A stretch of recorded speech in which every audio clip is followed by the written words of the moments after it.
for many months yet to come. We're still facing a very dark winter.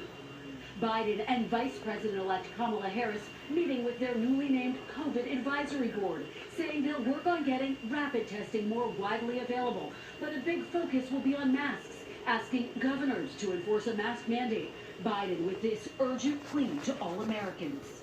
So please, I implore you, wear a mask. Do it for yourself. Do it for your neighbor. A mask is not a political statement, but it is a good way to start pulling the country together.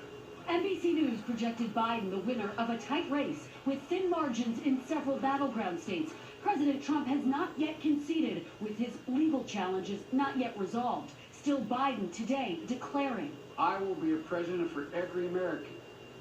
This election is over. The Biden transition team signaling the president-elect will sign a series of executive orders on day one aimed at reversing key Trump-era policies. Among them, rejoining the Paris Climate Agreement, reversing withdrawal from the World Health Organization, reinstating immigration from some Muslim-majority countries, and reinstating DACA, which allows people brought here as children by their undocumented parents to stay.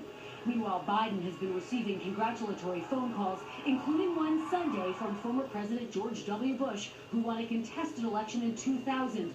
Bush saying in a statement, President Trump has the right to request recounts and pursue legal challenges. The American people can have confidence that this election was fundamentally fair, its integrity will be upheld, and its outcome is clear.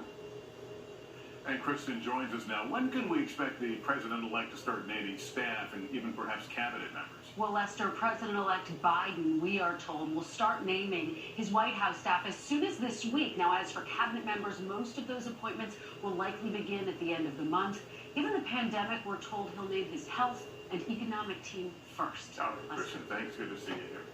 2 days after Biden's projected victory, still no concession from President Trump, but he was hardly silent as he fired his defense secretary and fired off a string of new grievances about the election. Our Hallie Jackson is at the White House. The transition turbulent already, with President Trump announcing via tweet Defense Secretary Mark Esper has been terminated. The president this summer mocking him as Yesper. Some people call him Yesper. No, I get along with him. I get along with him fine. It's fine. Yeah, no problem. I consider firing everybody.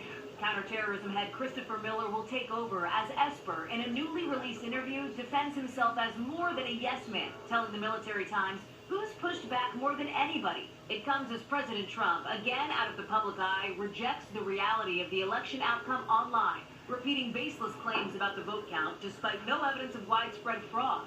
Senator Mitch McConnell today defending the president's decision not to concede. And President Trump is 100% within his rights to look into allegations of irregularities and weigh his legal options.